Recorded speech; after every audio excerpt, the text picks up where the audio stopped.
Você Podcast, estamos aqui mais uma vez para gravar um podcast sobre qualidade de vida, sobre bons pensamentos, sobre prosperidade. E hoje eu estou com um convidado especial, Francisco Joffley. Joffley. Francisco Joffley, que ele é mentor empresarial, palestrante e treinador de performance. Então, se apresente, Francisco.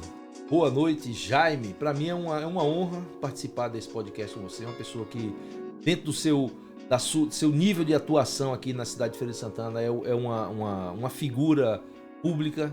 É um cara que eu já ouvi falar muito bem de você. E para mim é muito bom estar aqui no seu podcast, conversando. E assim, vamos para frente, que eu acho que a gente tem muita coisa para falar. Tem muita coisa para falar. Eu não sei, você me falou que 45 minutos. Acho que 45 minutos vai ser tempo curto para o tanto de coisa que a gente pode falar hoje aqui. Mas vamos lá. Vamos lá. E aí, o que é que você tem para me dizer assim sobre o empresário? O que é que o empresário hoje, no ano de 2024, tivemos eleição, tivemos momentos de expectativa do que seria bom, do que seria ruim. Como é que você vê hoje que o empresário ele se encontra, o estado que o empresário se encontra? Vamos lá no mental, vamos no financeiro, vamos nos aprofundar nesses empresários, nessas pessoas que podem estar precisando desse conteúdo neste momento. Eu sempre costumo dizer, Jaime, que o empresário ele precisa entender que ele tem que superar as dificuldades que enfrenta normalmente. Então, às vezes, a pessoa foi eleito o governo X, o governo Y, e isso realmente impacta na vida empresarial, mas o empresário precisa ter a resiliência para vencer em qualquer governo. Então, assim, existe um impacto? Claro que existe. Então, se você tem um governo que ele é mais voltado para, vamos dizer, para a esquerda, onde existe uma tendência de mais paternalismo, de mais bolsas disso, bolsas daquilo, isso inibe um pouco a atividade comercial, a atividade empresarial. Quando você tem um governo que ele incentiva o empresário com o quê? Com diminuição de burocracia, com incentivos, com incentivos fiscais e incentivos também na hora de montar a sua empresa. Tá? Que existem os incentivos fiscais, existe aquele momento em que um governo ele pode incentivar vamos dizer assim, incentivar os empresários a crescerem. Tá? Assim, à medida que você protege, ou seja, você cria um caos para que as coisas sejam resolvidas da maneira que você entende, que o governo entende, você pode ter dificuldade nesse momento para fomentar o comércio, fomentar o empresariado. Entendi. O empresário ele precisa crescer, né? Todos nós queremos crescer. Então, assim, por que naturalmente a gente precisa encontrar mais força para crescer diferente dos demais? O que cresce mais, ele precisa de mais força, ele precisa de mais resiliência, ele precisa de mais foco. Se a gente fizer uma análise, desde que o homem se entende por homem, ele está aqui para isso, para crescer, para evoluir. Nós estamos aqui para isso. Então, assim, eu sempre costumo dizer assim, se a empresa ela não está crescendo, ela está morrendo. Não existe uma estabilidade. Não existe aquela coisa de dizer que você já chegou onde você quer. Então, nesse cenário de crescimento, que é o que todo ser humano, não é só empresário não, todo ser humano está aqui para crescer. Então, o empresário, quando você fomenta o crescimento empresarial no seu país, no seu estado, na sua cidade, você está fazendo com que todo mundo cresça. Então, é isso que, na minha visão, precisa ser feito. E você vê que os governos onde existem maior crescimento empresarial são os governos que trabalham em cima disso. Nós tivemos agora uma eleição nos Estados Unidos que vai mudar completamente o cenário mundial, né? A economia mundial. Tá? Nós tivemos a eleição do presidente vamos dizer assim, do maior país hoje do mundo, da maior economia mundial, que é os Estados Unidos. Isso pode mudar o preço do feijão na nossa prateleira? Com certeza pode, com certeza absoluta pode, porque a partir do momento que esse novo governo dos Estados Unidos ele tem uma visão mais protecionista da economia. Então o Trump já falou que ele vai trabalhar para quê? Para que as empresas dos Estados Unidos se fortaleçam. E qual é o que é que tem enfraquecido a economia no mundo todo? É a economia onde você tem países, tá? Eu cito aqui a China, onde a mão de obra é extremamente barata e você consegue fabricar um celular que aqui você gastaria, vamos dar só um chute, gastaria R$500 para produzir um celular, lá ele produz por R$50. A mão de obra escrava, mão de obra quase escrava. Nem se pode usar mais essa palavra escrava, não sei porquê, mas né, eu não sei porquê. Quem puder deixar nos comentários aí por que não pode mais utilizar a palavra escravo.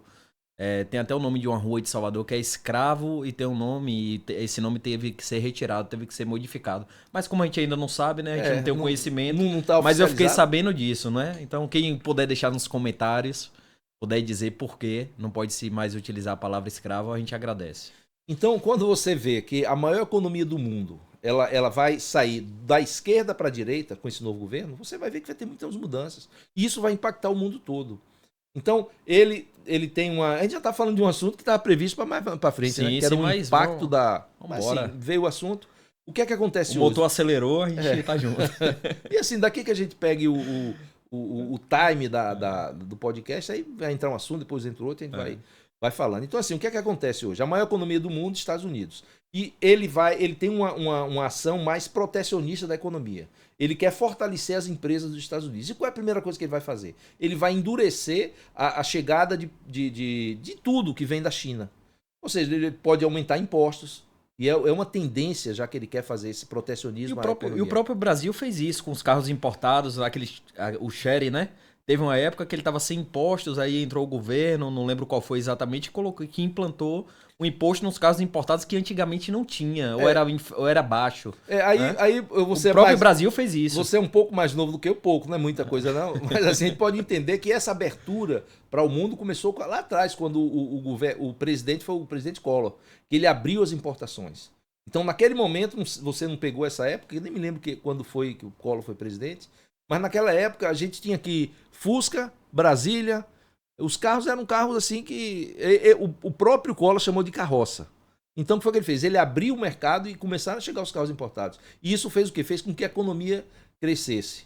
Tá? Então, e depois que teve isso, você falou, algumas fábricas, esse governo, eu não me lembro bem quem foi o governo, mas aconteceu isso. Isso foi recente. Porque o preço estava muito descompensado, ou seja, um Chery você comprava com 3 vezes o valor de um carro que tinha a mesma categoria, os mesmos benefícios, né? O mesmo conforto. Uma ação protecionista às empresas do país. Interna, né? Que às vezes trabalham com uma qualidade inferior ou são pouco competitivas. Não que somos incapazes de fazer, mas que eu vejo que pra gente que é brasileiro, pra gente que está aqui dentro, é tanta carga tributária que a gente acaba tendo que fazer algo com preço menor para poder conseguir vender a um preço maior para a gente conseguir ter algum lucro. Assim, se vocês analisassem, imaginassem uma economia mundial onde os custos fossem parecidos, não tivesse trabalho escravo, se você tivesse os custos, então essa abertura comercial do mundo, para o mundo todo comercializar uns países com os outros, seria excelente. Só que hoje nós temos países que são repúblicas socialistas, onde a gente chega para que existem trabalhos quase que escravos. Então você consegue ter um custo de produção muito mais baixo do que os outros países que não têm essa mão de obra quase escrava. Então não dá para você competir, por exemplo, com um produto que vem da China. Eu peguei um Uber lá em Miami, há mais ou menos 2 meses atrás. Aí o Uber é de Cuba. E aí eu perguntei a ele, aí veio o motorista do Uber, né, de Cuba. Eu tava num Corolla 0 km lá em Miami. Aí eu falei com ele, e aí, tem quanto tempo que você tá aqui? Ele falou 2 meses. Eu falei, e aí, Cuba, como é que tá? Ele, Cuba anda muito mal. Lá eu tenho um Fiat 59, aqui eu tenho um Corolla 0. Né? Então lá a família dele tá passando fome e ele tá mandando dinheiro pra família. Então a realidade daquela própria pessoa sendo descrita naquele momento onde eu estava adquirindo um serviço nos Estados Unidos sendo fornecido por uma pessoa que não é americana, que tinha vamos dizer, se encontrado em um outro lugar para poder sustentar sua família em outro país. Então a gente vê a disparidade, né? Ele sustentando 7 pessoas com a renda dele de um país. Exatamente. Vamos dizer assim, não que o Uber seja um subemprego, mas com um emprego que não precisamos de muitas coisas além de um carro para poder ter. Você está falando nisso... O carro e o tempo. Eu me lembrei agora de uma pessoa que é um jornalista brasileiro que está refugiado nos Estados Unidos por conta do que está acontecendo hoje no país, que a gente não pode nem comentar esse tipo de coisa, porque existe ainda, infelizmente, aqui no Brasil, está existindo uma censura até de opiniões. Tá? Então... tem coisa que a gente não pode falar, mas tem uma dessas pessoas que está lá nos Estados Unidos E ele essa semana ele fez um vídeo no Instagram dirigindo um Tesla. Eu estou fazendo Uber aqui no Tesla. E até xingou lá o excelentíssimo ministro lá. Eu estou aqui no meu Tesla, aqui, tal, você não sei o quê. Então, assim, a liberdade, ela é a base de qualquer crescimento. A liberdade econômica, estamos falando, né? Liberdade econômica. Estamos aqui hoje falando mais da parte econômica de um país, do empresário, o que ele pode fazer. Exatamente. Né? Nesse sentido. Essa liberdade, a liberdade é uma coisa muito ampla. Para que eu possa crescer dentro de um país, crescer o empresário, e aí nós vamos falar daqui a pouco sobre as perspectivas para 2025 do empresário brasileiro, principalmente do pequeno empresário, que é hoje quem sustenta a economia do país. Pode abrir empresa? Já pensar em abrir empresa agora em 2024? Você acha um bom tempo? É um bom tempo. Sempre é um bom tempo para abrir uma empresa, desde que você esteja disposto a correr os riscos que você vai ter que correr, independente do governo. Não importa se o governo é de esquerda, se o governo é de direita, as dificuldades sempre vão existir. E o empresário precisa estar preparado para isso. Ele precisa entender que, independente de qualquer fator externo, ele tem que se autorresponsabilizar pelo crescimento dele. Não existe assim. Claro que um bom governo que fomente o crescimento empresarial ajuda bastante, que diminua a burocracia, que diminua a dificuldade que é para se abrir uma empresa. Pra você ter uma noção, nos Estados Unidos, em 24 horas você está com a empresa com o equivalente lá CNPJ aqui, você está com ele pronto para funcionar. Aqui você, para fazer isso, às vezes leva 3 meses. Você chega em prefeituras, hoje, aqui em prefeituras, principalmente prefeituras de cidades menores, você não consegue ter um alvará de funcionamento. Você leva, às vezes, 3 meses para conseguir um alvará E olha que, às vezes, para liberar o alvará, precisa você chegar com jeitinho. Esse jeitinho que a gente nem pode falar muito aqui hoje, porque a gente tá podendo falar pouca coisa. Não, chegaram pro Rodrigo Santoro, foi o Pedro Bial, né? Eu tava assistindo, aí tem um tempo já o Pedro Bial chegou e falou assim, e aí, Rodrigo Santoro, você é de esquerda, você é de direita? Ele falou assim, não, ó, Pedro, depois daqui a gente pode conversar, porque se eu falar muito sobre isso aqui, vão acabar me condenando igual fizeram com Jesus. Isso é uma verdade. Hoje em dia a gente não tem como se expressar livremente. Não é só no Brasil, não. Às vezes a gente pensa que isso aqui é no Brasil, não. O mundo todo está passando por esse momento. Um momento em que se expressar não é permitido. Assim, se expressar livremente, claro. Se expressar livremente não é permitido, mas uma pergunta, porque teve a campanha do Pablo Marçal e eu percebi quando o Datena deu uma cadeirada nele, que depois ele saiu na ambulância, né? E fazendo os vídeos e colocando na rede social. Aí vem a minha pergunta. No ramo empresarial, assim como o político, porque de certa forma o político ele é um tipo de empresário, ele é um tipo de canalizador do marketing. O empresário precisa do marketing também, ele precisa fazer associações, ele precisa vender ele mesmo, ele precisa vender um produto. A minha pergunta é, vale a pena chamar a atenção a qualquer custo? Jaime, eu tenho uma coisa que eu falo já há algum tempo isso, que nós estamos vivendo uma era que eu considero que é a era da verdade. E às vezes as pessoas pensam assim, a era da verdade por quê? Porque nada é escondido hoje em dia. Se a gente está conversando aqui nós estamos dentro de um podcast, nós estamos aqui, tem várias câmeras falando com a gente. Mas se a gente estiver na rua e fizer alguma coisa, pode apostar que tem alguma câmera filmando a gente e isso vai aparecer. Então, cada vez mais a verdade aparece. Então, assim, você faz uma demonstração, o caso que você citou aí do Pablo Marçal, eu não estou aqui julgando se foi verdade, se não foi só uma jogada de marketing, eu não estou entrando no mérito da questão. Mas vamos dizer que tenha sido uma jogada de marketing. Aquilo ali, as pessoas percebem, hoje em dia não tem como a gente deixar nada escondido. Cada vez mais a verdade ela tem aparecido. Então, assim, valores, eu sempre falo nas minhas formações para empresários, que a base de um crescimento, tanto pessoal quanto empresarial, porque eu considero que empresa é o conjunto de pessoas que deveriam ter o mesmo objetivo. Então, a base de um crescimento ela precisa ser pautada e baseada em valores. Então, se a pessoa tem um valor de, como tinha muito tempo atrás, de assim, faça o que eu digo, mas não faça o que eu faço. Se a pessoa imagina que pode, diante das câmeras, mostrar que é uma pessoa e por trás das câmeras tentar mostrar que é outra, não existe mais essa possibilidade. Então, assim, a todo custo, nada deve ser feito a todo custo. A pauta tem que ser os valores. Então, se você pensa em crescer empresarialmente, você primeiro precisa ver quais são os meus valores. Qual é o propósito, além, claro, de ter lucro, que é a função básica de uma empresa. O que é que eu quero? O que é que eu estou trazendo de benefício para as pessoas? Porque empresa só existe porque existem problemas. Quais problemas que eu resolvo? Então, a partir daí, você começa a fazer o seu trabalho. Claro que a autenticidade é a melhor coisa. Eu sempre digo que a autenticidade ela cabe em qualquer lugar. Então, com certeza absoluta, não vale qualquer coisa para aparecer. Com certeza absoluta. Eu não tenho nenhuma dúvida de responder isso aí. Certo, boa, boa. E hoje a gente vê muitos produtos que a gente depende deles, né? Então vamos dizer assim, um iPhone.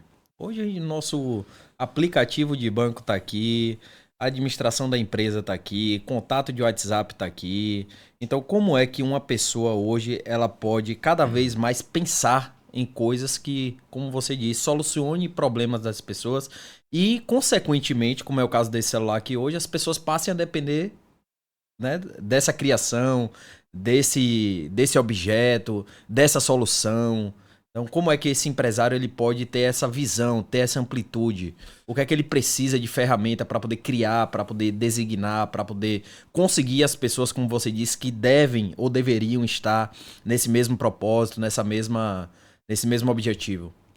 Há 10 anos atrás eu participei de uma palestra onde o palestrante ele dizia que 70% dos empregos que existiam naquela época iam deixar de existir em pouco tempo.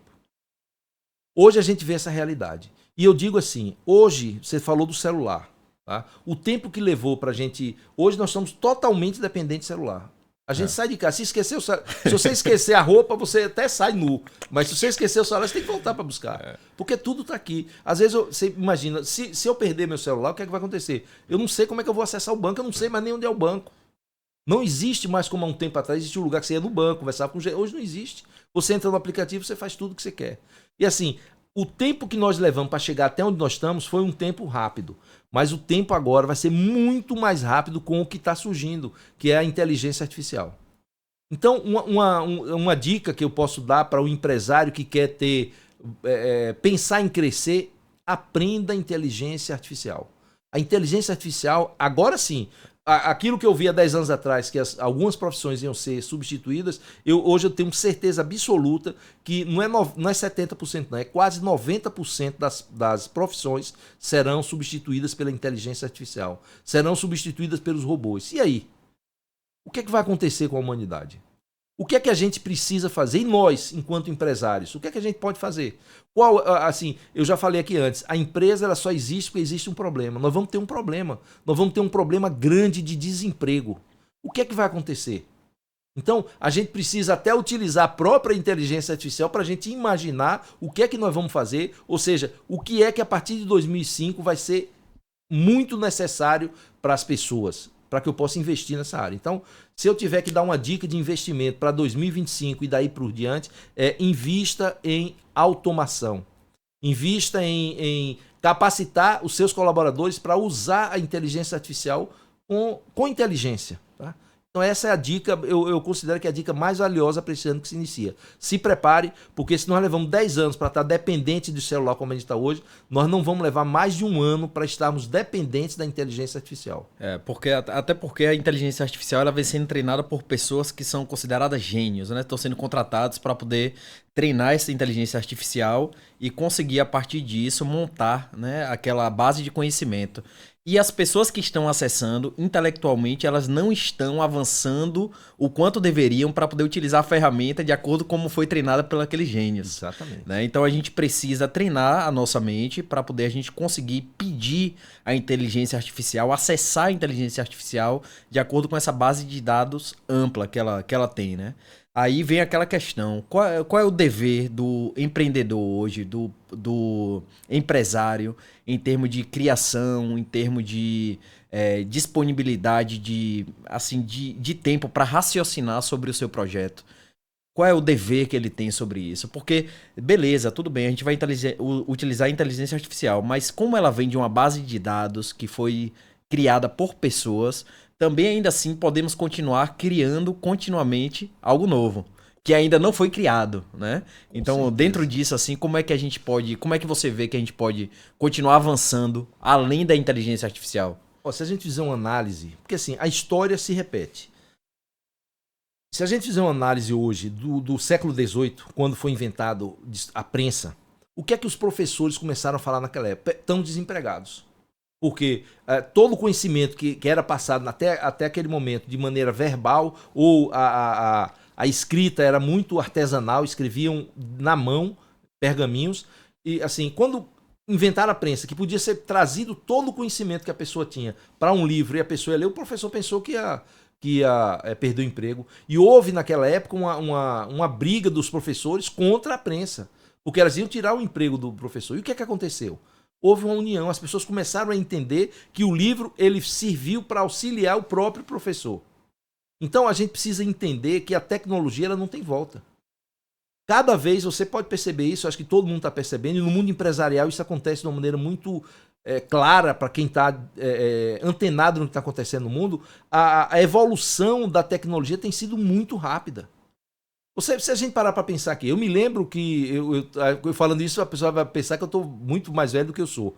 Mas eu me lembro uma vez, eu estava veraneando, a gente morava em São Paulo, eu estava veraneando na Baixada Santista. Isso acho que na década de 90, por aí, 92, 93, quando começou a surgir o celular, que era um tijolão desse tamanho, um vizinho meu, ele comprou um celular, era uma coisa, vamos dizer assim, fora do normal. Eu me lembro que ele subia no muro para pegar o sinal e conseguia falar com a pessoa, a gente ficou encantado com aquilo. Olha o tempo que tem, de 90 para cá. Para hoje, a gente ter tudo na palma da mão. Agora, esse tempo que aconteceu para o celular... Diga. O meu celular em 91 era aquele jogo da cobrinha, né? 91 não, que 91 eu nasci, 98, 99. Você falou 90 aí? 99. 92, quando foi na época que eu morei em São Paulo de 90 até 90, final de 95, início de 96. Mas assim, o que aconteceu da década de 90, do início dos anos 90 para hoje, demorou quantos anos? 30 anos, 40, quase 40 anos, 30 anos demorou de lá para cá. Agora, a evolução que vai acontecer com a inteligência artificial, ela vai ser muito mais rápida. Você pode escrever. Antes de terminar 2025, você vai ver que a inteligência artificial ela vai ser mais usada do que o próprio celular. Então, se tem uma dica que a gente pode trazer para os empresários que querem continuar crescendo, é entender que a tecnologia ela não vai ter volta. Não existe volta. A tecnologia, cada vez, ela vai avançar mais. E nós precisamos nos adequar a ela. Então, aprenda a usar a inteligência artificial.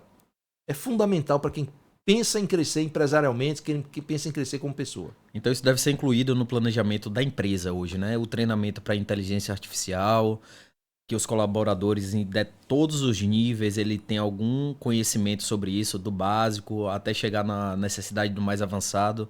Então você vê que isso hoje é uma coisa necessária de ser implantada para toda empresa. Com certeza. Que, hoje... né, que tá planejando aí 2024, final de 2024, 2025, né? E os anos sequentes.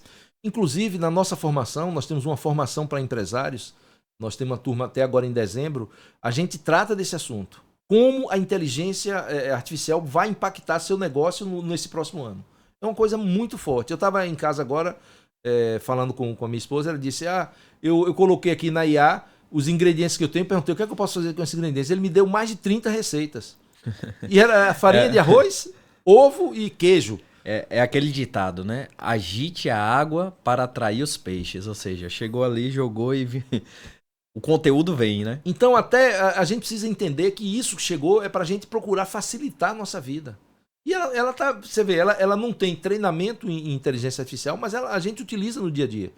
Então, eu tenho 3 ingredientes, o que é que eu posso fazer com ele? Ela ensinou a fazer um pão delicioso. Eu saí de casa e comi um pão gostosíssimo que ela fez com 3 ingredientes. Então a inteligência artificial está presente hoje na vida de todo ser humano. Ela vai estar até o final de 2025 presente. Como hoje o celular está é fundamental para a gente, a inteligência celular vai ser fundamental.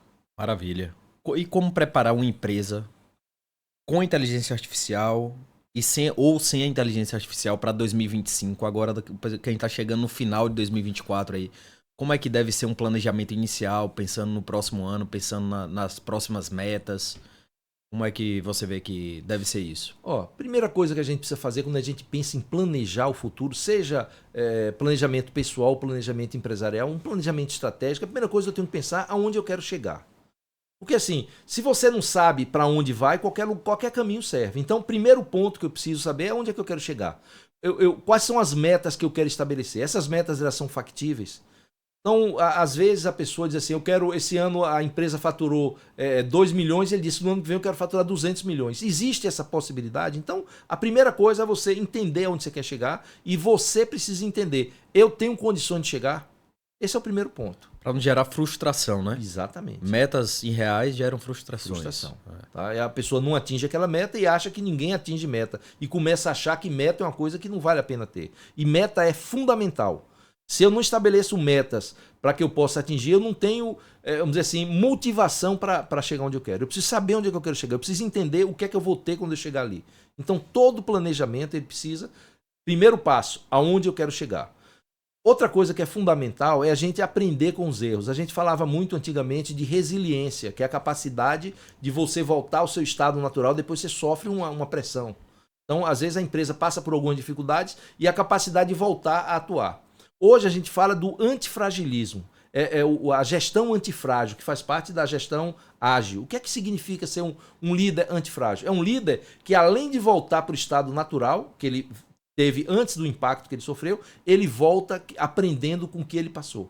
Isso não é fácil, né? Na vida, como a gente tá falando do micro pro macro, chegando do eu para a empresa, né? Do eu, do líder, eu líder para eu pessoa para eu líder, né? A gente vê que é difícil, mas ao mesmo tempo se torna fácil a partir do momento que a gente vai treinando a ser resiliente.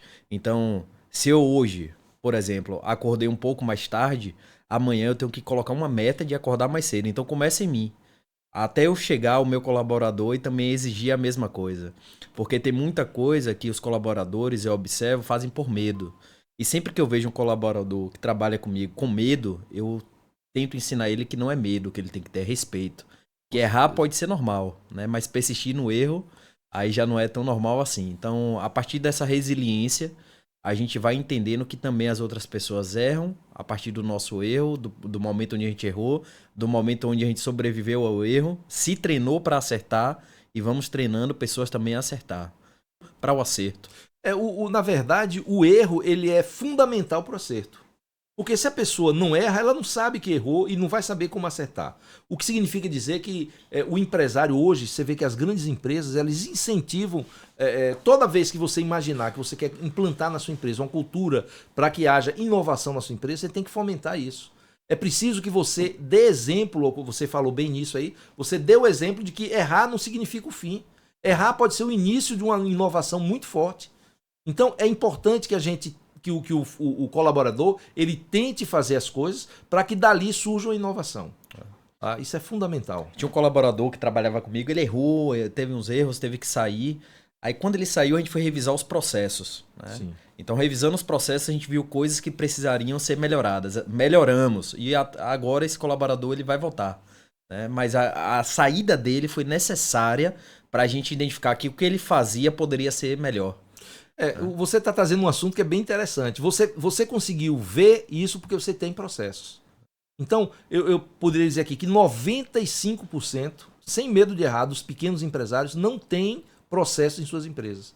Então, assim, não tem indicadores. É uma coisa que a gente que trabalha com pequenas empresas, a gente observa que o pequeno empresário ele vai mais como intuição fazendo as coisas. Ele não é um empresário. Ele sobrevive. Ele sobrevive.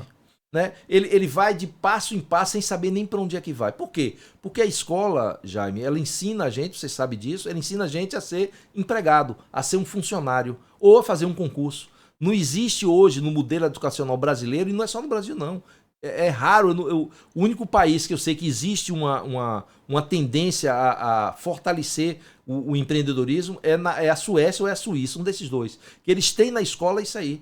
Eles induzem os alunos a pensar fora da caixa, a pensar em inovação, a imaginar que ele precisa prover o sustento dele e não ser um funcionário. Eu acredito bem que daqui a uns 10 anos, muitas dessas profissões, como já foi dito aqui hoje, muitas dessas profissões que somos treinados a fazer uma prova de vestibular não vão existir mais, né?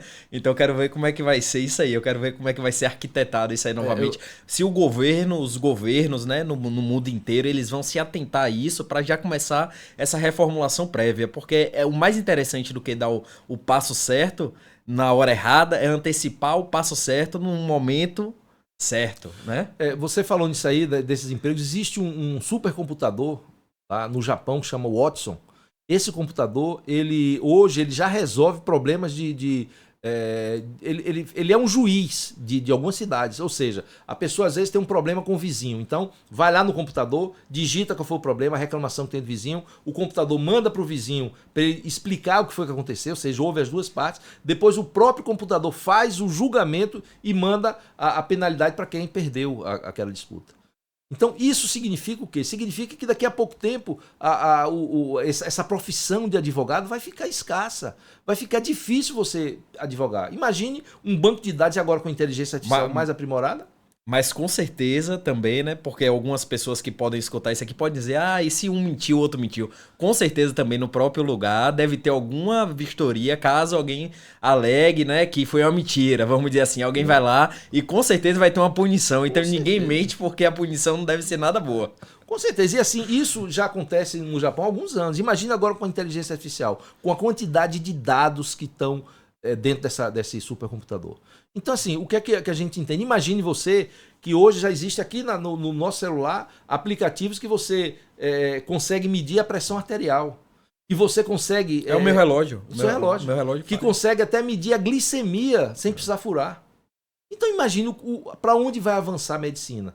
Imagine hoje um banco de dados com todo tipo de doença que pode existir em um homem e a pessoa dizer os sintomas a essa máquina e essa máquina vai dar um diagnóstico para essa pessoa. O Lanfo, que é um instituto de Brasília, ele diz, né, que a medicina, pelo menos a parte clínica, ela tem uma grande probabilidade de ser robotizada, de ser, um exemplo assim, o paciente vai chegar, vai dar os sintomas, vai ser a solicitação de exames bioquímicos, esses exames vão sair em um pendrive, vão ser colocados em uma máquina, a máquina vai dar o diagnóstico e as medicações primárias, ou seja, nada de medicação também, vamos dizer que seja de uso prolongado, mas aquelas medicações mais básicas, aquelas coisas mais básicas, já se prevê isso para um tempo bem próximo. Isso, Jaime, por enquanto.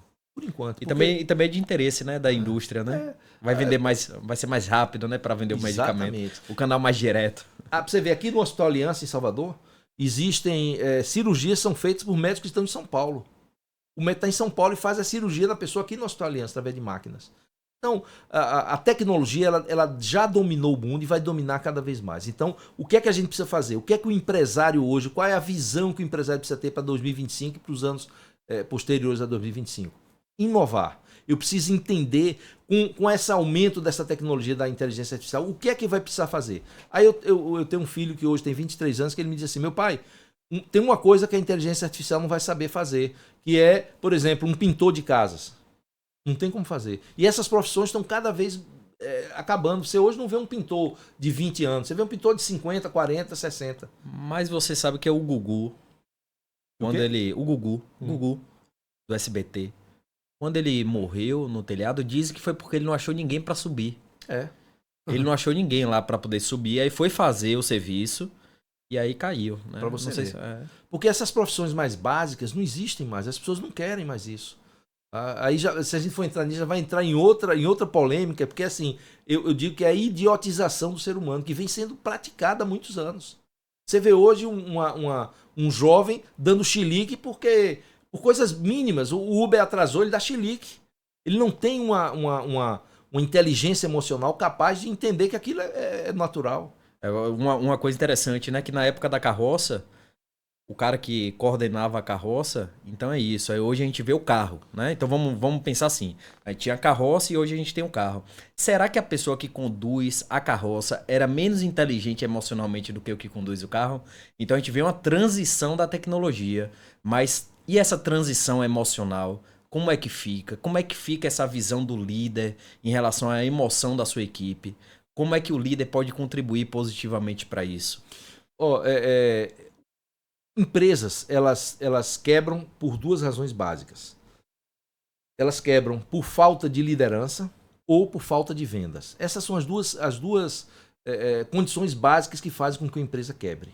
E o líder, ele precisa entender que a máquina pode substituir tudo, menos a emoção. A capacidade do ser humano, eu não diria nem controlar suas emoções, é utilizar suas emoções para o seu próprio proveito e para o proveito das pessoas que estão junto com ele, da comunidade. Então, ser inteligente, ter inteligência emocional é fundamental para qualquer pessoa que vai viver nesse ano, daqui para frente. Porque cada vez mais os trabalhos que, vamos dizer assim, que querem, que precisam de raciocínio lógico, vão ser substituídos pelas máquinas. Mas a emoção, a máquina jamais vai conseguir substituir no homem. Então, todo o trabalho que a gente precisa ter é em nós. E aí é uma coisa que eu tenho um irmão que ele dizia isso. Vai chegar o tempo que nós vamos ter muito mais tempo para a gente evoluir em nós mesmos. Nós vamos ter essa capacidade. Porque a máquina ela vai substituir todo o trabalho braçal, vai substituir todo o trabalho racional e nós vamos precisar ter essa inteligência emocional. Tá? Só para concluir e fechar esse assunto, a gente partir para outro que eu acho que é bem interessante que a gente vai fazer. Já começou a trazer ele. É assim... Hoje, as empresas elas estão buscando uma coisa que agrega inteligência cognitiva ou inteligência racional e inteligência emocional, que é a inteligência espiritual. Se a gente observar, as empresas que mais crescem hoje, tanto essas empresas do Vale do Silício, elas utilizam essa inteligência espiritual. E o que é inteligência espiritual? É a capacidade de unir o racional, o cognitivo, e o emocional. Então, quando você une os dois e você trabalha por um propósito, além de ter lucro, você está desenvolvendo a inteligência espiritual dentro da sua empresa. A resiliência é uma característica de uma inteligência espiritual? Com certeza absoluta. E a antifragilidade, que é um passo acima da resiliência, que é você, além de voltar para o ponto que você estava antes de sofrer o baque, você voltar melhor ainda, porque você aprendeu com aquilo. Então, uma pergunta que é importante o empresário fazer o tempo todo. Quando passa por uma situação difícil, pergunta assim, o que é que isso está querendo me ensinar? Para onde eu posso, o que é que eu posso fazer para que isso não aconteça mais, se é uma coisa ruim? Então, é através daquilo que a gente falou há um pouco tempo atrás. São os erros que ensinam a gente a acertar cada vez mais. O antifrágil não é aquele que não chora, não, né? Não é aquele que não tem emoção, não é aquele que não gosta do antifrágil, não dá bom dia, não dá boa tarde, não dá boa noite. Não é isso, não, né? Não, de jeito Mas explica pra gente aí o que é antifrágil. O antifrágil é a liderança antifrágil, que é o que fala hoje dentro da gestão ágil, que é a gestão que está dominando o mundo empresarial. É uma gestão onde porque assim, antigamente a gente fazia planejamento estratégico para 10 anos.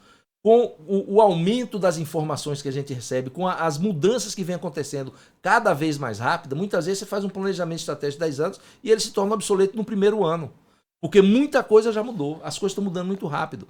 Então, com isso surgiu, isso também na década de 90, o que a gente chama hoje de a gestão ágil. O que é a gestão ágil? É uma gestão, o nome já está dizendo, é uma gestão onde eu tenho planejamento através das OKRs, onde eu tenho planejamento no máximo para um ano e eu posso esse planejamento desdobrar para 3 resultados chaves trimestrais. Então, hoje em dia está sendo usado essa gestão ágil. E o antifrágil é exatamente o líder que tem essa capacidade, tanto ele quanto os liderados dele, de aprender com os erros. Não só voltar para o estado normal antes de acontecer, vamos dizer assim, o baque que ele recebeu, mas ele voltar melhor do que antes. Ele aprende com os erros. Então esse é o antifrágil. Aprender com erro é não continuar errando, né? Não continuar errando. E assim, não é nem só, Jaime, não continuar errando. É entender o que é isso que eu cometeu comigo aqui. O que é que eu posso fazer para eu sair melhor do que isso? O que eu posso fazer? Então esse é o antifrágil, esse é o líder antifrágil, que é o líder moderno. A gente fala muito na nossa formação a respeito da liderança situacional. Tá? Que ela tem muita ligação com o líder antifrágil. Liderança situacional é assim, tratar os diferentes de maneira... Se eu trato diferentes de maneira igual, eu não estou sendo um líder. Não estou sendo um líder. Eu preciso entender que pessoas são diferentes, pessoas merecem tratamentos diferentes de acordo com o grau das pessoas, de acordo com o nível que ela se encontra. E do esforço, o nível que ela se dedica ao projeto, o nível onde ela compreende, né, que a participação dela pode fazer aquele projeto crescer. Então, a gente, como líder, fomentando isso, estimulando isso, lógico que vamos ter diferença entre João e Maria. Com né? certeza. Então, João ele deve ser mais bem quisto, mais bem visto e mais remunerado do que Maria, ou vice-versa. Maria deve ser mais bem remunerada. Se Maria se esforça mais, se dedica mais, ela vai receber o que é de merecimento dela. Né? Ser antifrágil também é ter essa visão, né? Porque senão, se a gente for, vamos dizer assim, na visão do frágil e o antifrágil, a gente pode capacitar pessoas que não são capacitadas de forma igual porque queremos deixar a equipe uniformizada. Né? A Sim. equipe não é uniforme. Né? Assim, cada ser humano, e nós nas empresas lidamos com seres humanos, cada ser humano tem um momento de preparação, tanto preparação emocional, como preparação cognitiva, como preparação espiritual. Então cada um tem o seu momento. Se a gente quiser usar uma palavra, a gente diz assim, o grau daquela pessoa. É uma palavra que para mim atende às compreensões. Então, cada um, o líder, que a gente chama de líder situacional, ele precisa primeiro entender em que situação está o seu liderado, tanto emocional como cognitiva. E ele vai dar a direção para aquele liderado de acordo com o grau dele. Por exemplo, um funcionário que é novo na empresa, ele precisa de quê? Ele precisa de direção. Ou seja, o líder precisa direcionar ele para fazer as coisas. A partir do momento que ele começa a se desenvolver, o líder coloca ele para treinamento. Então ele vai ter direção e treinamento, que é uma fase 2. A partir do momento que ele treina, o líder vai acompanhar ele, então vai dar apoio a ele. Então ele já treinou. Então cada uma dessas situações, o líder precisa estar atento. A partir do momento que ele está treinado e que ele já teve o apoio necessário, aí ele já pode entregar aquele liderado para delegar alguma coisa para ele. Então, muitas vezes, dentro de uma empresa, a pessoa quer, assim, é uma coisa muito falada hoje, eu preciso de pessoas para quem eu possa delegar determinadas funções. Mas eu preciso entender que a pessoa chega desse lugar. A pessoa não já está no lugar. Não pode chegar de primeira, né? Não já pode. Querendo sentar na sacada, né? Não tem condições. Então, o líder tem que ter essa percepção. Tá? O líder situacional ele tem que ter essa percepção, saber como está cada pessoa. Porque imagine você que você vai montar um departamento comercial e você quer sair vendendo assim muito. O que é que você precisa? Você precisa de uma pessoa que já tenha capacidade. E muitas vezes o pequeno empresário ele não tem cacife para contratar um grande vendedor. Então, ele não tem condições de pagar o que um grande vendedor precisa. Então, ele precisa fazer o quê? Formar vendedores. E ele forma vendedores dessa maneira. Ele precisa ter um processo claro da empresa, um processo comercial para que o vendedor venha, ele dê direção, depois ele dê treinamento, depois ele apoie e a partir daí ele vai delegar a ele vender. O que eu escuto muito falar, Francisco, é que determinadas pessoas que vão treinando novas pessoas, essas pessoas depois vão escoando, vão saindo, vão abandonando o projeto. Abandonando o projeto, né? Aquela pessoa chega, é treinada, recebe um treinamento de 1, 2, 3, 4, 5, 6 meses, 1 ano, e depois ela simplesmente diz assim, não quero ficar nesse projeto. Onde é que você vê que tem a culpa do empreendedor e o desleixo da pessoa, a visão de crescimento limitada, vamos dizer assim, da pessoa? Até onde a gente pode entender que cada caso é um caso? Vamos lá, a gente precisa trazer essas compreensões para nós, tá? Eu sempre faço isso. Vamos supor que eu entre em uma empresa e eu comece a treinar naquela empresa, eu comece a crescer naquela empresa e eu chegue num determinado patamar que eu digo, daqui eu não posso mais crescer. Eu estou te trazendo para mim. Então tá na hora de sair. Tá na hora de sair. Isso faz parte da evolução do ser humano. Todo ser humano ele tende a crescer, tende a evoluir. Continuamente. Agora, aí vem vamos dizer assim, a inteligência do empresário. A partir do momento que você transmite para o seu colaborador que à medida que ele cresça, que ele está crescendo intelectualmente, emocionalmente, que ele está se desenvolvendo como profissional, ele sobe de cargo, ele começa a receber alguns bônus que ele não tinha antes. Ele começa existe dentro da empresa um plano de carreira onde ele entende que ele vai crescer com aquilo ali. Eu lhe garanto uma coisa, ele não vai querer sair da empresa. Agora, o que é que acontece com a maioria das empresas? Elas dão treinamento, a pessoa evolui, chega num patamar que ele não consegue mais crescer. E o ser humano, ele não faz isso. Você tem uma noção? Hoje, eu tinha uma consultora, eu tive durante 29 anos uma consultora. E essa consultora me trouxe 14 concorrentes, que eram ex-funcionários. Isso, para mim, é um motivo de alegria. Eu me sinto bem em ter conseguido contribuir com a evolução dessas pessoas. Então, isso, assim, talvez seja até um excesso de... Não vou usar essa palavra, não. O empresário precisa ter essa visão de que todo ser humano está aqui na vida para crescer. Nós estamos aqui para evoluir. E se eu não conseguir fazer com que a pessoa dentro da minha empresa cresça, ele vai sair, não tem para onde correr. Agora, qual é o custo maior? É você ter um funcionário que cresce na empresa e você depois não consegue segurar ele, ou você ter um funcionário que não cresce e que não faz o que precisa ser feito na empresa. Então, isso é uma análise que a gente precisa ter, a gente precisa entender que eu preciso transmitir para os meus colaboradores a visão de que se ele crescer, Se a empresa crescer, ele vai crescer junto. Então é isso que faz uma equipe com mentalidade de dono. É eu perceber que eu estou aqui trabalhando com você, mas à medida que sua empresa está crescendo, eu vou crescer junto. E aí isso o engajamento vem daí. Aí quando ele não cresce, né, pela neurociência, a gente vê que tem uma queda da neuroplasticidade, que é a capacidade dele de buscar aprendizagem.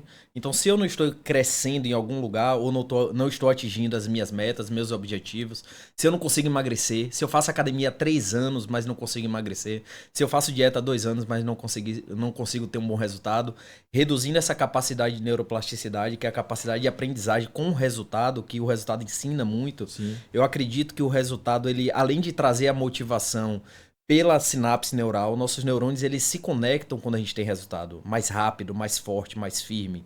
Então, vem a frustração, né, que é o antagônico, que é o contrário da motivação, né? Então, o empresário, hoje, você vê que a gente tem mais empresários motivados ou mais empresários frustrados? A gente pode ver isso pelo crescimento da economia brasileira. A gente consegue perceber isso. O que é que acontece? Isso que você está falando é uma coisa bem interessante. Para eu construir novos caminhos neurais, eu preciso ter prática constante. Então, assim, não adianta eu fazer... vamos dar um exemplo aqui. Eu quero... eu caminho para a escola, para as pessoas que estão vindo, talvez eles não tenham a compreensão do que é esses caminhos neurais. Eu vou para a escola, isso hoje não tem mais, mas quando eu era criança tinha. Eu ia para a escola por um caminho, tinha uma graminha, todo mundo passava naquele caminho e ia marcando aquele caminho. Então aquele caminho ficava claro, todo mundo via que era um caminho. Por quê? Porque todo dia passava pessoas ali. É a mesma coisa que acontece no nosso cérebro. Tudo que eu pratico diariamente, aquilo vai criando um caminho neural. Então, se eu quiser mudar, às vezes a pessoa tem uma prática, um hábito que está levando ele para um lugar que não é o lugar que ele quer ir. Como é que eu faço para melhorar isso? Para construir novos caminhos neurais? Eu preciso criar hábitos e seguir ele na prática. Então, é isso que faz com que o empresário pense em crescer. Ele precisa entender que se ele chegou até aqui onde ele chegou, ele construiu alguns caminhos para chegar até aqui. Se ele quer mudar, desse lugar não está bom para ele, ele precisa entender o que é que levou ele até ali, nos lugares que ele não quer estar, e qual é o novo caminho que ele precisa percorrer. Isso está tudo dentro de um planejamento estratégico. Eu preciso planejar, e depois que eu planejar, eu preciso praticar aquilo que eu planejei. Aí eu vou construir novos caminhos e vou chegar em novos resultados. E uma coisa interessante, né, que a gente vem falando agora é sobre o cérebro e visão. A gente tem os olhos, né? Mas o que faz enxergar é o cérebro. Então, a partir do momento que o empresário ele começa a não ter resultados, ele começa a enxergar mais problema. Então, sem resultado, mais problema, né? Então, é comum a gente conversar com pessoas e ver pessoas positivas e pessoas negativas. Normalmente, aquelas pessoas que estão no espectro positivo, elas estão tendo bons resultados. E aquelas pessoas que estão no espectro negativo, elas estão tendo maus resultados. Então, como é que a gente deve equilibrar a nossa associação às pessoas? Como é que a gente deve escolher qual time a gente joga? A gente tem que excluir aquelas pessoas que não têm bom resultado e pensar somente em andar com aquelas que têm bom resultado, ter aquela visão mais próxima, querer auxiliar. Como é que fica também o auxílio, a ajuda aquelas pessoas que não têm bons resultados? A gente tem que ficar ajudando o tempo todo. Fala sobre isso pra gente, com a sua vasta experiência. Vamos lá. O que é que faz o resultado? O que é que faz o resultado de qualquer coisa? Tá? Cada pessoa tem um resultado que é exatamente o resultado, o nome está dizendo, daquilo que ele pratica diariamente. Então, assim, uma coisa que atribuíram a frase que é de Einstein, não sei se é dele, mas diz assim, que a maior inconsistência do ser humano é querer resultados diferentes, tá? Fazendo as mesmas coisas. Então, o empresário, e a gente fala muito sobre isso na nossa formação, ele precisa entender, a primeira sessão que a gente fala de autorresponsabilidade empresarial. Ele precisa entender que a responsabilidade de levar a empresa dele para onde está foi dele. E para levar para onde ele quer que leve também é dele. Então esse é o primeiro ponto. Se eu quero mudar o meu resultado, eu tenho que entender o que é que me levou até aqui. Esses hábitos que eu tive, esses caminhos que eu percorri. Então eu quero ir para o outro lado, o que é que eu preciso fazer? Esse é o primeiro ponto para que a gente possa pensar em transformar a nossa empresa. Então, primeira coisa, assumir a responsabilidade que o responsável pela minha vida, o responsável pelo resultado que eu tenho é meu. Não adianta a gente querer culpar, a gente falou aqui há pouco a respeito da influência que tem os governos, a eleição municipal, a eleição do presidente dos Estados Unidos influencia a economia mundial e a brasileira não está fora disso, mas a gente precisa entender que nós estamos acima de tudo isso. O empresário precisa entender que ele é o responsável pela empresa dele, porque no mesmo lugar onde tem um governo que ele considera que está atrapalhando, existem empresas que estão crescendo no mesmo ramo dele. E por que não está crescendo? É porque ele não trouxe a responsabilidade para ele. A responsabilidade de entender que é ele que tem que fazer para chegar onde ele quer. Então, a gente pode criar um método, por exemplo, chegar na frente do espelho e dizer para si mesmo: eu estou incompetente com os meus projetos. Pegar um caderno e escrever o porquê pensa que está incompetente e o que tem que fazer para melhorar isso. Ou também buscar pessoas que possam auxiliar. Você falou duas coisas bem interessantes. Vamos dizer assim, a autoconsciência do seu estado atual é fundamental. Não adianta a gente querer imaginar que eu sou um super-homem se eu me olho no espelho e me vejo um rato. Então é importante o ser humano ele visualizar, mesmo ele não sendo aquilo que ele quer ser, ele já começa a visualizar que ele é. Então esse é o primeiro passo, mas eu tenho que ter consciência do que eu sou. Não adianta eu ficar na frente do espelho dizendo que eu sou isso, eu sou aquilo outro, se na prática eu não sou nada daquilo. Aqueles mantras, né, que o pessoal fica dizendo: eu sou rico, eu sou multimilionário. Eu não tenho capacidade de julgar isso, tá? Eu não sei fazer isso. Tudo que eu construí na minha vida foi com muito trabalho, com muito esforço, com planejamento. Eu nunca consegui construir aquela coisa da lei da atração. Eu acredito que exista, porque tanta gente fala dela. Física quântica, né? Física quântica, eu acredito que exista. Mas assim, eu não sei praticar aquilo. Eu sei praticar, caminhar dentro daquilo que eu determinei que eu preciso caminhar para chegar no meu resultado. Aí eu sei fazer. A lenda, né? O Silvio Santos, ele dizia assim: 99% transpiração e 1% inspiração. 1% inspiração. É isso aí. Então eu penso parecido com ele. Eu acho que, assim... Eu não posso falar diferente. Eu não estou dizendo que não existe isso. Também não. Não estou dizendo isso. Eu estou dizendo que eu não sei fazer isso. Eu sei fazer o quê? Eu sei fazer planejamento da minha vida. Onde é que eu quero chegar? Eu estou aqui em Feira de Santana. Eu vim aqui para montar uma operação da minha filha. Ela tem uma loja, uma brinquedoteca lá no Boulevard Shopping. Eu vim para isso, para montar os processos e tal. E aí, quando eu cheguei aqui, eu achei esse mercado assim muito... As pessoas têm muito mais vontade de crescer do que eu percebia lá em Lauro de Freitas, que era a cidade onde eu tinha saído da minha empresa, da minha escola. E aí minha mulher falou: por que a gente não abre a escola aqui? Aí eu resolvi abrir essa escola. Mas é assim, eu sempre digo aos meus alunos: o que eu estou passando aqui corresponde a 40% do seu sucesso. 60% é a aplicação daquilo que a gente está aprendendo aqui. Então, para mim, Jaime, o fundamental para eu atingir um objetivo é eu caminhar. Eu saber o que eu estou fazendo, eu ter um planejamento, eu saber exatamente quais as ações que eu preciso ter para eu chegar naquele lugar. É um exemplo que a gente pode dar. Se eu quero ir daqui para se eu quero ir de Feira de Santana para São Paulo, eu tenho que pegar ou a 116 ou a 101 sentido sul. Se eu pegar a 101 no sentido norte, eu não vou chegar lá. E assim, quando eu tenho um objetivo claro, ninguém me demove desse objetivo. Aí eu dou um exemplo.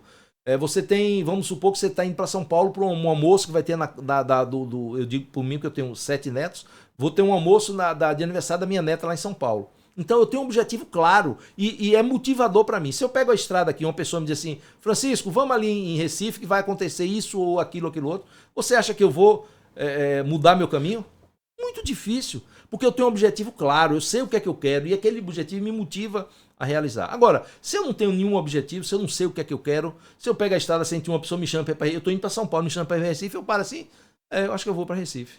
Então, para que a gente possa caminhar, na minha visão, eu não sei fazer, eu não vou ficar no espelho dizendo que eu sou forte, que eu sou isso, que eu sou aquilo, não vou. Eu vou fazer o quê? Planejar e fazer aquilo que eu acho que deve fazer. Quando você diz assim, então se imaginar já grande, antecipar o resultado, ao mesmo tempo que a gente imagina aquele resultado, a gente também pensar no caminho que a gente tem que trilhar para chegar a esse resultado. Não é só pensar no resultado, não é isso? Com certeza. Toda a caminhada começa no primeiro passo. Agora, antes de eu iniciar meu primeiro passo, eu tenho que saber onde é que eu quero chegar. Isso é imaginar. Tá? Eu tenho uma empresa hoje, uma escola, que eu tenho uma linha que eu preciso seguir para eu chegar. Eu tenho planejado aquilo e eu já me imagino lá. Eu já me imagino como eu quero chegar. Então isso é a visão empresarial, que é a base de qualquer crescimento. Eu preciso ter essa visão e se eu quiser uma equipe engajada, eu preciso tirar os meus olhos e transferir para a pessoa, para ela enxergar com os meus olhos, ela entender qual é a minha visão. Porque eu não consigo engajar uma pessoa se ela não estiver vendo aquilo que eu estou vendo. Por que o empresário trabalha 12, 14, 16, eu já cheguei a trabalhar 24 horas num dia? Porque ele tem a visão de onde ele quer chegar. E porque o colaborador, na grande maioria das vezes, ele não consegue trabalhar, ele trabalha 8 horas e se trabalha mais do que isso, ele não está gostando do trabalho. Porque ele não tem essa visão. Então cabe ao empresário, e é isso que é o maior fator de engajamento de time, transformar uma equipe num time, é transferir a visão empresarial do empresário para os colaboradores. O colaborador precisa entender, se eu fizer, se a empresa crescer, eu vou crescer junto com ela. E aí você consegue engajamento. Então a transformação da vista vem pela motivação de que a visão pode levar a algum lugar. Então a visão começa a motivar aquela pessoa a se dedicar mais ao projeto, a ser mais resiliente, a se tornar um líder, porque é a trajetória do líder, né? A gente começa como liderado até a gente se tornar líder. O que a gente vê hoje, assim, pelo que eu vejo, né? Não julgando ninguém, mas que a gente escuta muita coisa fora do nosso ambiente, que acontece fora do nosso ambiente, da nossa realidade, traz isso para a nossa realidade e tem isso como uma verdade. Então, sim, a gente às vezes quer implantar no nosso local de trabalho coisas que estamos escutando fora em podcasts, em reels do Instagram, metodologias que não vão funcionar muito bem na nossa prática. Então, assim, há uma mistura, né? É como se pegasse diversos conteúdos e colocasse num liquidificador e batesse. E aí dá uma mistura que às vezes não tem uma homogeneidade, ou seja, não fica homogênea com a função, a atividade também que eu exercito naquela empresa. Rapaz, show de bola esse conteúdo que a gente vem trazendo aqui e eu quero, assim, chegar nesse final com uma pergunta que eu vejo assim que encorpa todo esse conteúdo que a gente trouxe aqui, porque o empresário, ele precisa assim, de mais firmeza na vida, né, para poder enfrentar dificuldades, ser mais resiliente, ser mais persistente naquilo que vai levar ele ao sucesso, nesse caminho que ele precisa trilhar. E eu vejo assim, até que ponto o empresário, o empreendedor, ele deve persistir naquele projeto ou naquele liderado, naquele colaborador, né, para que aquela pessoa continue colaborando com o projeto dele. Até que ponto ele deve ser persistente nesse sentido? Porque a gente falou de persistência, então, sim, assim, às vezes as pessoas podem pensar que tem que persistir até o final, até falir tudo, até perder tudo, não, né? Então, o que é que você pensa sobre isso? Vamos lá, existe uma diferença bem clara entre persistir e teimar, né? Às vezes, persistir significa o quê? Persistir significa que você tem um objetivo claro, tá? E você vai procurar qualquer caminho que leve você àquele objetivo. Muitas vezes você vai num caminho e você encontra uma pedra muito grande que você não consegue ultrapassar ela. Se você começar a bater naquela pedra, você está sendo teimoso.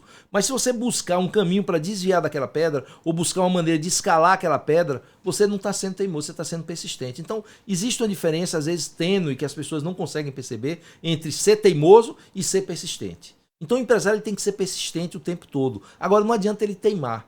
E assim, a persistência ela precisa vir acompanhada até para motivar ele a continuar persistindo de resultados. Eu não consigo persistir se eu não estou tendo resultado, principalmente no mundo empresarial. Eu tenho contas a pagar. Então eu sou uma empresa, eu tenho algumas coisas que eu preciso arcar, algumas responsabilidades. Então eu preciso ter resultados. Então o que é que eu preciso fazer? Primeira coisa, eu sempre digo assim, o coração da empresa é o departamento comercial. Se você não tem, você tem uma empresa desorganizada, mas você tem uma empresa que tem caixa, que vende, você organiza a empresa depois. Não adianta nada você tentar organizar toda a empresa e você não ter caixa. Você não vai ter como fazer. Você sozinho não faz isso. Então, se eu tiver que dar uma dica para o empresário, primeira coisa, invista no seu departamento comercial. Crie uma estratégia comercial. Venda, faça caixa. A partir daí, tudo fica mais fácil. Então, fez caixa, fiz. O que é que eu preciso fazer agora? Eu preciso criar processos. O que é processo? É uma coisa simples. Processo é uma maneira de desenhar o caminho que eu percorri para ter sucesso em alguma coisa. Então, se eu criei um departamento comercial que eu tenho vendido bem, eu preciso escrever aquele processo. Eu preciso mapear aquele processo para que eu possa trazer pessoas para a minha empresa para seguir aquele processo que já deu certo. Claro que o processo sempre pode ser aprimorado. Então, processos é fundamental para o crescimento. Eu preciso de processo. Fiz minha área comercial, criei os processos, trouxe uma pessoa, coloquei naquele lugar, treinei aquela pessoa, direcionei, acompanhei ela, apoiei e depois eu delego ela cuidar do meu departamento comercial. Mesmo assim eu tenho que estar de olho, mesmo delegando eu tenho que estar de olho. A partir daí eu já tenho caixa, eu vou começar a investir em processos nas outras áreas, processos comerciais, que eu já fiz isso aí, aprimorar processos comerciais, processos administrativos, processos financeiros, gestão de pessoas. Eu preciso entender que o segundo ponto, depois dos processos, não adianta nada eu ter processos claros se eu não tiver uma equipe engajada. E o que é que eu faço para engajar uma equipe? Eu preciso fazer com que o meu colaborador ele entenda que se a empresa crescer, ele vai crescer junto. Porque uma coisa que é importante a gente passar para o nosso colaborador, o empresário ele não demite ninguém. Quem se demite é o próprio funcionário. O empresário não promove ninguém. Quem se promove é o próprio liderado, o próprio colaborador. Imagine que nós somos empresários, a gente tem um colaborador que ele é uma pessoa excelente no que ele faz, segue todos os processos. Qual a possibilidade do empresário demitir ele? É quase nula. E qual a possibilidade para manter ele de aumentar o salário dele, de oferecer bônus? É muito grande. Então, não existe possibilidade de crescimento empresarial se você, primeiro passo, fazer caixa, depois que você tiver caixa, você investir em processos, investir em qualificação do seu pessoal, engajamento das pessoas. Então, essa é a base do crescimento empresarial, principalmente para o pequeno empresário que não tem ainda, no momento que ele inicia, muitos recursos financeiros para tocar. Basicamente é isso, e é isso que a gente faz. Nós temos hoje uma formação aqui em Feira de Santana, eu lhe falei no início, nós trouxemos a nossa escola, que é a FJ Business, e nós temos uma formação para empresários, que a gente chama de a chave mestra do empresário, e essa formação ela vai ser agora, em dezembro, dias 13, 14 e 15 de dezembro, onde o empresário vai entender como é que ele vai construir os processos em todas as áreas, iniciando pelo processo comercial.